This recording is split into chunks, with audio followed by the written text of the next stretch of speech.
اچھا اب وہ آ جائیے، وہ جو اور روایت تھیں کہ راوی کہتا ہے میں عید والے دن مدینے پہنچا اور اس کے بعد قبر رسول کو چومنے کے بعد امام صادق کے پاس گیا، دروازہ دستک دی، کالا لباس پہنے ہوئے تھے، میں نے کہا مولا لوگ کیا کہیں گے، عید والے دن بھی کالے کپڑے؟ امام نے فرمایا مسلمانوں سے پوچھو مسلمانوں نے کون سی عید منانے دی ہے۔ اچھا حوالہ کیا ہے؟ کسی حدیث کی کتاب کا نہیں، مجلس خطیب الایمان۔ اچھا میں نے کہا کہ خطیب الایمان نام کے کون ہے، تو انٹرنیٹ پہ سرچ کرنے کے بعد دسیوں ذاکرین کے پنجاب والے ہیں ہمارے بھائی، ان کے نام کے ساتھ خطیب الایمان ظاہر ہے۔ یہاں تو القابات آپ کو پتا ہے کہ بہت ہی آسانی کے ساتھ تقسیم ہوتے ہیں، ہر آدمی جو ہے وہ بہت بڑے بڑے القابات کے ساتھ ہوتا ہے۔ تو معلوم یہ چلا کہ کسی پنجاب کے ذاکر کی مجالس کا جو مجموعہ ہوتا ہے نا ان کی تقریر کا،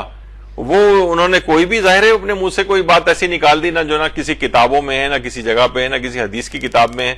تو کیا ہے بس اس کتاب کا ریفرنس دے دیا۔ اب لوگوں کو تو نہیں پتا، لوگ کہتے ہیں اچھا بس صفحہ نمبر لکھا ہوا ہے کوئی کتاب ہے، اس کا مطلب ہے کہ حدیث بالکل ٹھیک ہے، جبکہ یہ حدیث نہیں ہے، یہ اس لحاظ سے بس ایک کسی ذاکر کی مجلسوں کا ایک مجموعہ ہے۔ ہر چھپی ہوئی چیز جو ہے وہ اوتھینٹک تھوڑی ہوتی ہے کہ بس کسی نے بھی پرنٹ کرا کے کوئی چیز ڈال دی، تو اس لحاظ سے اس کا کوئی ریفرنس نہیں ہے اس چیز کا۔ پھر وہ اس والی اس کے اندر تو کیا تھا، مجلس خطیب الایمان۔ پھر ایک کتاب روایت ازا، روایت ازا نام کی بھی کوئی ویسی کتاب کسی بڑے معتبر عالم دین کوئی کچھ نہیں ہے، اور یہ بلکہ ہو سکتا ہے یہ بھی کسی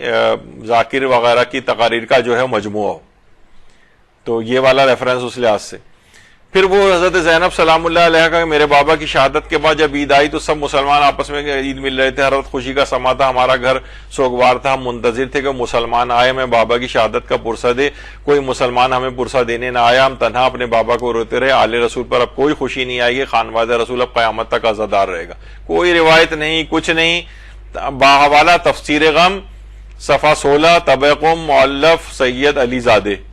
زادے، یہ کسی جگہ میں ڈھونڈ ڈھونڈ کے تھک گیا، نہ یہ تفسیر غم اور یہ اس طبع اور یہ اس لحاظ سے کوئی کتاب، یہ اسی طرح کی بس وہ ہے کہ جو لوگوں نے ذاکرین وغیرہ کے ادھر ادھر سے مواد نکالے۔ بہت ساری ایسی چیزیں ہیں دیکھیے جو نا ذاکرین یا علماء کے یا فلسفیوں کے ویسے ہی قول ہیں، جیسے کلو یوم عاشورہ و کلو ارزن کربلا، یہ کوئی اس لحاظ سے حدیث کا جملہ نہیں ہے، بلکہ یہ مفکر کے قول ہیں، یا مثلا کوفہ خاموش بیٹھنے والی جو ہے قوم ہے، کوئی اس طرح کا کر کے وہ کسی یہاں کے کسی عالم نے اپنی تقریر میں، لوگ بہت سارے اس طرح کے جملے کہتے ہیں، لوگوں نے اس کو نا حدیث سمجھ کے اس کو بیان کر رہے ہوتے ہیں۔ کوفیوں کی مذمت پہ بہت ساری اس طرح کی جو جملے جو ہے رائج ہیں، تو یہ بھی کوئی کتاب نہیں ہے، بس یہ ایسے ہی کسی بھی ذاکر کی بات کو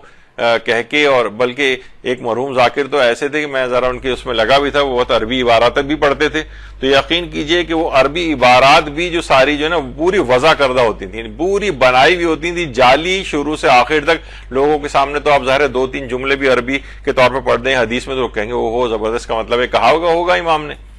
تو وہ تو چھوڑیے، یعنی کہ کوئی ضعیف روایت بھی اگر پڑھتے تو غنیمت ہوتا کہ چلو ضعیف روایت میں تو وہ ہوتی ہی نہیں تھی، روایت بنائی جاتی تھی باقاعدہ، کون بنا کے دیتا تھا ان کو؟ ظاہر ہے ہر چیز کے پیچھے ایک پوری وہ ہوتی ہے نا سائنس۔ یا وہ کہ آپ کون سی عید کربلا کے بعد رہ گئی، یہ کتاب روایت ازا، بھائی اس نام کی کوئی کتاب نہیں، یہ تو مثلا آپ میں سے کوئی خاتون جو ہے وہ مجلس ہے۔ اچھا بعض جگہوں کے ذاکرین، خاص طور پہ ہمارے بہرحال صوبہ پنجاب میں ہوتا ہے یہ کہ ذاکرین زبان حال کو زبان قال بنا کے پیش کرتے ہیں، جو کہ خود ایک جائز نہیں ہے کہ بالکل آپ پورے الفاظ کے امام نے یہ کہے اور پوری ایک چیز ڈیزائن کر دیتے ہیں۔ ایک ذاکر کا میں نے ایک دفعہ پہلے کہا تھا، بہت مشہور پنجاب کے ذاکر ہیں، یہاں کراچی آئے تھے، کسی ہمارے رشتہ دار کے گھر آ کے ٹھہرے تھے، تو وہ کہتے تھے کہ میں تو جو مصائب بیان کرتا ہوں نا، میں ویژولائز کرتا ہوں، کسی کتاب میں تھوڑی پڑھتا ہوں، یہ جو میں کرتا ہوں یہ خود ویژولائز کرتا ہوں، کیا ہوا ہوگا اور وہ بیان کر دیتا ہوں۔ ارے وہ کوئی کتاب چھپوا کے وہ کہے گا کہ امام نے یہ کہا، حضرت زینب نے یہ کہا، تو وہ تو کتاب بن جائے گی۔ یہی ان کتابوں کے ساتھ بھی ہو رہا ہے، جو آپ کو روایتیں یہ پیش کی جا رہی ہیں، یہ ساری اس طرح سے ہیں، یہ بلکہ یہ واقعتاً روزہ باطل کروا دینے والی ہیں کہ اگر یہ اس کو اس طور پہ پیش کیا جائے گا تو دیکھیے یہ سب ہے تفسیر غام اور کون کون سی یہ ساری چیزیں اس طرح کی۔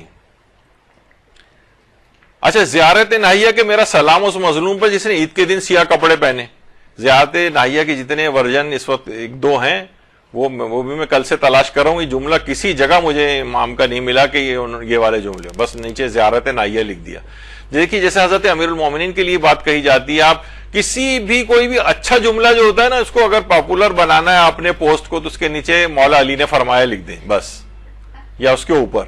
لوگ ایسا اس کے اوپر یقین کریں گے, اور وہ بعد میں پتہ چلا جیسے بہت سارے شعر علامہ اقبال سے منسوب کر کے اقبال نے فرمایا کہ باقاعدہ پوری ایک ویب سائٹ بنانی پڑ گئی کہ بھائی شعر علامہ اقبال کے نہیں ہیں.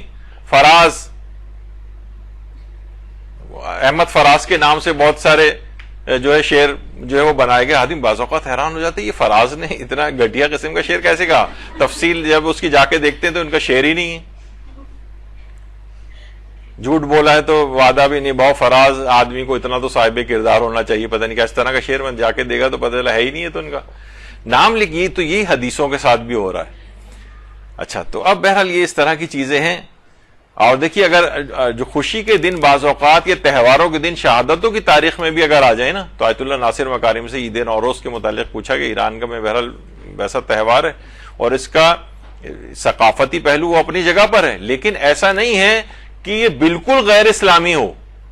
دیکھیے بہت سے ہمارے افراط و تفریط ہر چیز میں ہے نا, اس کے خاص اعمال بتائے گئے ہیں, خاص اس کے دن کا روزہ جو ہے وہ تاکیدی روزوں کے اندر سے شمار کیا گیا ہے, اور پھر اس کے ساتھ ایرانی ثقافتی پہلو میں, تو وہ دونوں چیزیں آپس میں مل گئی. نہ یہ مکمل اسلامی ہے اور نہ ہی یہ بالکل ایرانی ہے, ایسا بھی نہیں ہے. تو بہرحال تو انہیں سوال پوچھا کہ عید نوروز کے ساتھ ایام عزاداری اہل بیت بھی مل جائیں تو اس سلسلے میں مکلف کی کیا ذمہ داری ہے؟ تو انہوں نے کہا بہتر یہ کہ اظہار خوشی و مسرت نہ کیا جائے, یعنی ایام عزاداری کے ساتھ اگر خوشی کے ایام یا تہوار آ رہے ہیں, البتہ صلہ رحمی, ایک دوسرے گھر ملاقات کے لیے جانا, گھر کی صفائی نظافت میں کوئی حرج نہیں. یعنی اس طرح سے دونوں چیزوں کو آپس میں ملایا بھی جا سکتا ہے کہ بھئی آپ نوحہ ماتم چلیں جو ہے وہ آپ کر لیں, اس کے بعد عام مسلمانوں کی طرح سے عید کا بنائیں. بہت سے مکمل سیاہ لباس پہن کر حال اپنا بالکل عاشورے کی طرح سے قرار دے کے اس طرح سے گھومنا شروع ہو گئے.